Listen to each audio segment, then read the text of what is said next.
ಪುರಾಣ ಕತೆ. ಕಾಮಧೇನು ಹಸುವಿನ ಜನನದ ಕತೆ ಮತ್ತು ಇದು ಮೊದಲು ಯಾರ ಬಳಿ ಇತ್ತು ಗೊತ್ತೇ? ಹಿಂದೂ ಧರ್ಮದಲ್ಲಿ ಹಸುವನ್ನು ಮಾತೃ ಸ್ವರೂಪದಲ್ಲಿ ಕಾಣಲಾಗುತ್ತದೆ. ಹಸುವನ್ನು ನಾವು ಗೋಮಾತೆ ಎಂದು ಕರೆಯುತ್ತೇವೆ. ದೇವರು ಮತ್ತು ದೇವತೆಗಳನ್ನು ಹೇಗೆ ಪೂಜಿಸಲಾಗುತ್ತದೆಯೋ ಹಾಗೆ ಹಸುಗಳನ್ನು ಕೂಡ ಪೂಜಿಸಲಾಗುತ್ತದೆ.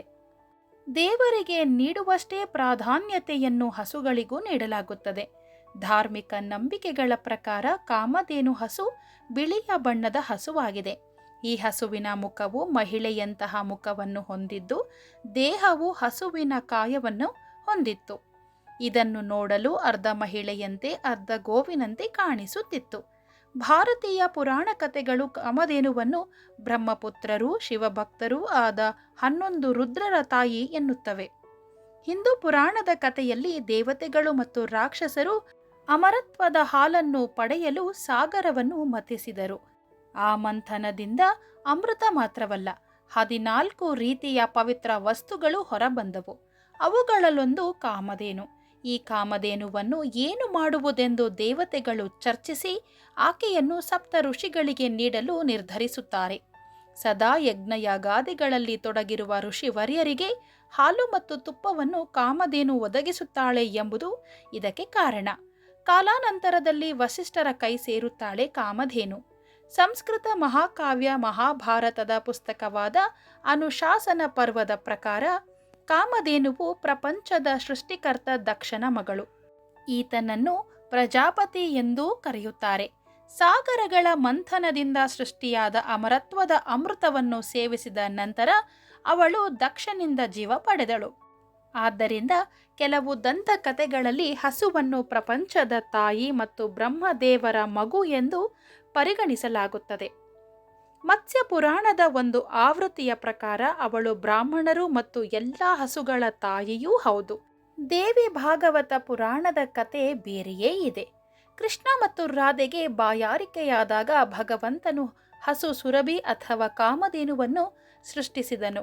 ಅದರಿಂದ ಸುರಿದ ಹಾಲು ಅವರ ಬಾಯಾರಿಕೆ ತಣಿಸಿತು. ಆದರೆ ಹಾಲು ಸುರಿಯುವುದು ನಿಲ್ಲದೆ ಹಾಲಿನ ಸಾಗರವಾಯಿತು. ಆಗ ಕಾಮಧೇನುವಿನಿಂದ ಸಾವಿರಾರು ಹಸುಗಳು ಹುಟ್ಟಿ ಗೋಪಿಯರಿಗೆ ಸೇವೆ ಸಲ್ಲಿಸಲು ನಿಂತವು. ದೈವಿಕ ಶಕ್ತಿಯುಳ್ಳ ಕಾಮಧೇನು ಹಸು ವ್ಯಕ್ತಿಯ ಯಾವುದೇ ಆಸೆಯನ್ನು ಕೂಡ ಸುಲಭವಾಗಿ ಈಡೇರಿಸುತ್ತದೆ. ಕಾಮಧೇನು ಹಸು ಸ್ವರ್ಗದಲ್ಲಿ ಮಾತ್ರ ವಾಸಿಸುತ್ತದೆ ಎನ್ನುವ ನಂಬಿಕೆ ಇದೆ. ಕಾಮಧೇನು ಹಸುವನ್ನು ಹೊಂದಿದವರನ್ನು ಅತ್ಯಂತ ಶಕ್ತಿಶಾಲಿ ಎಂದು ಕರೆಯಲಾಗುತ್ತಿತ್ತು. ಕಾಮಧೇನು ಹಸುವನ್ನು ನೋಡುವುದರಿಂದ ಎಲ್ಲ ತೊಂದರೆಗಳು ನಿವಾರಣೆಯಾಗುತ್ತವೆ ಎಂಬ ನಂಬಿಕೆಯೂ ಇದೆ.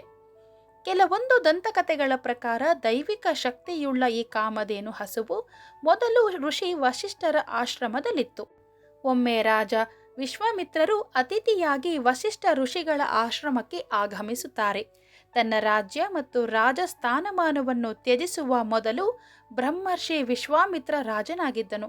ಹೀಗಾಗಿ ಅವರು ರಾಜರ್ಷಿ ಅಥವಾ ರಾಜಋಷಿ ಎಂಬ ಬಿರುದನ್ನು ಉಳಿಸಿಕೊಂಡರು. ಆ ಸಂದರ್ಭದಲ್ಲಿ ವಸಿಷ್ಠ ಮುನಿಗಳು ರಾಜ ವಿಶ್ವಾಮಿತ್ರರನ್ನು ಕಾಮಧೇನುವಿನ ಸಹಾಯದಿಂದ ವಿವಿಧ ಭಕ್ಷ್ಯಗಳನ್ನು ನೀಡುವ ಮೂಲಕ ಸಂತೋಷಗೊಳಿಸಿದರು. ಈ ವಿಶೇಷ ಭಕ್ಷ್ಯಗಳನ್ನು ಕಂಡು ವಿಶ್ವಾಮಿತ್ರರು ಅಚ್ಚರಿಗೊಂಡರು ಮತ್ತು ಈ ಸ್ವಾದಿಷ್ಟವಾದ ಭಕ್ಷ್ಯಗಳನ್ನು ನಾನು ನನ್ನ ಅರಮನೆಯಲ್ಲೂ ಇಂದಿಗೂ ಸೇವಿಸಿಲ್ಲವೆಂದು ಋಷಿಗಳಿಗೆ ಹೇಳುತ್ತಾರೆ. ಇಂತಹ ರುಚಿಕರವಾದ ಭಕ್ಷ್ಯಗಳನ್ನು ನೀವು ಹೇಗೆ ತಯಾರಿಸಿದ್ದೀರಿ ಎಂದು ಕೇಳಿದಾಗ ವಸಿಷ್ಠರು ಕಾಮಧೇನು ಹಸುವಿನ ಕುರಿತು ಹೇಳುತ್ತಾರೆ.